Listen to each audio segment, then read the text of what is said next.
Hello, welcome into another edition of The New Normal, where we talk with Samford coaches, staff, and current and former student athletes about the impact of COVID-19. I'm John McAfoose, Director of Video Broadcast Services, and I'm happy to be joined today by Sheriden Ploof, formerly Sheriden Stangler when she was a member of the Samford volleyball team, and she graduated in 2010 and is now a staff biologist at the Point Defiance Zoo and Aquarium in Tacoma, Washington. Sheriden, thanks for being here. Thanks for having me. Well, why don't we start with a little more background on yourself and your days as a Samford Bulldog. You're originally from Kansas, so how did the opportunity come about for you to continue your athletic and academic career at Samford, and how did that eventually lead to you becoming a staff biologist at a zoo and aquarium in Tacoma, Washington? Yeah, well, I got really lucky and I got recruited. And after I took my visit there, the school, I think the campus speaks for itself. It's just absolutely beautiful. And on top of that, they had the major that I was going for, which is marine science. And I was able to take classes on Dauphin Island. And the school really just had everything I wanted. And the volleyball team was growing then, and I really just wanted to make a difference. And so I chose Samford, and I'm really happy I did. Talk a little bit about your role now at Point Defiance. I mean, staff biologist can mean a lot of different things to different people. So just tell us a little bit about what your kind of day-to-day routine is and what are some of the animals you work closely with. So staff biologist is just a really fancy name for calling me a zookeeper, but that's just what they call it here. So I am responsible for our marine mammal department. So I work with a team of 9, and we care for walruses, polar bears, seals, sea lions, penguins, sea otters, and some seabirds. And so what we do is we're responsible for the care and management of the animals. So we wear a lot of hats. We make sure they're healthy. We make sure they're fed. We make sure they're well trained. We make sure they get the best possible care that they need.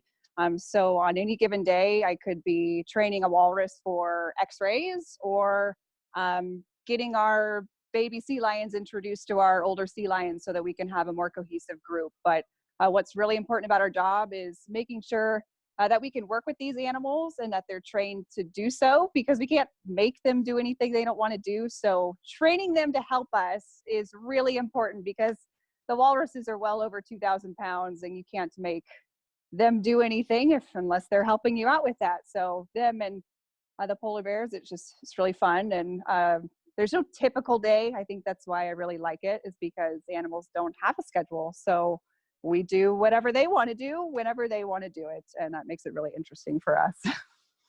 Well, what kind of an impact has COVID-19 had on Point Defiance? Obviously, the zoo and aquarium are closed to the public, of course, but how else has it impacted your routine and the zoo and aquarium as a whole? Well, it's definitely less crowded because we're obviously closed right now. But we have had some layoffs in the last week and a half. Metro Parks has laid off, I think the article said, about 520 part-time employees. So our staff is getting cut short. And so we're seeing the impacts of that. Also, the safety issues, making sure we're not transmitting anything to the animals. But even though our staff is cut short, we are still taking really good care of the animals. I would say if anybody is not feeling the impacts of the virus, it's going to be the animals that we care for. So they're not missing anything, but we might be running around like chickens with our heads cut off just a little bit more than we normally are. So, but yeah. And, you know, I mean, Washington was really the first state that was a major hotspot in the United States. How early did you and your staff kind of begin to see the impact that this was going to have on communities around the country? I feel like we started to notice it in February, maybe beginning of February. And then I know there were meetings going on about what we would do when it got to this point, well before it even happened. So I think maybe the last weekend in February is when everything started to fall into place. And so it was kind of trying to get it up to speed quickly, and every day was different, as I'm sure it is everywhere else. But so probably beginning of February, we started to see that this was going to be kind of a big deal.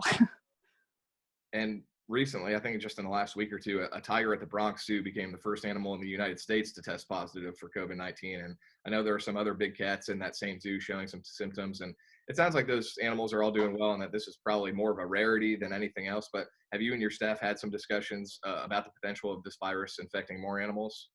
Yes, we've had a lot of discussions as soon as that was released. And so the whole network of zoos and aquariums under the Association of Zoos and Aquariums is talking to figure out what protocols we need to put in place to protect those animals. So things like adding extra personal protective equipment, or adding masks, adding extra foot baths, extra cleaning protocols, and even doing the social distancing with the animals is something that has all been discussed and is being implemented now, especially with the big cats, but also we're looking at other species around the zoo to see which ones are more susceptible to the virus and acting accordingly that way. So ever evolving still.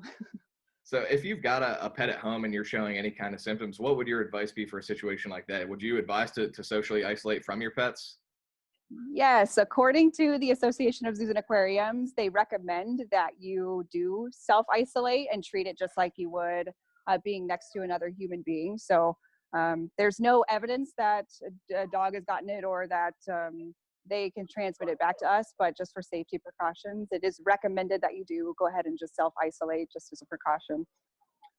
And quickly before I let you go, you had a very successful volleyball career as a Samford Bulldog. In fact, you even got to represent Samford at the USA Volleyball National Tryouts back in 2010. Do you still have some relationships with the people in Samford's athletic department, and do you still follow the volleyball program?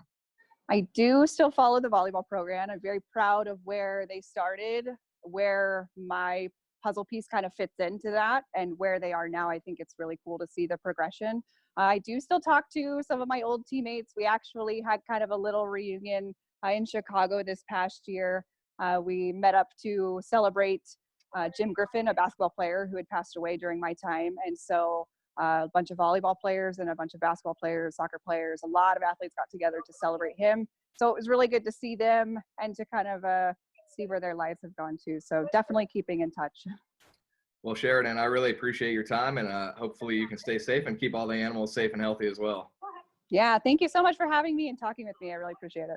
Yeah, absolutely. That's Sheriden Ploof. I'm John McAfoose. That'll do it for this edition of The New Normal. Stay tuned for more interviews with Samford coaches, staff, and student athletes over the coming weeks.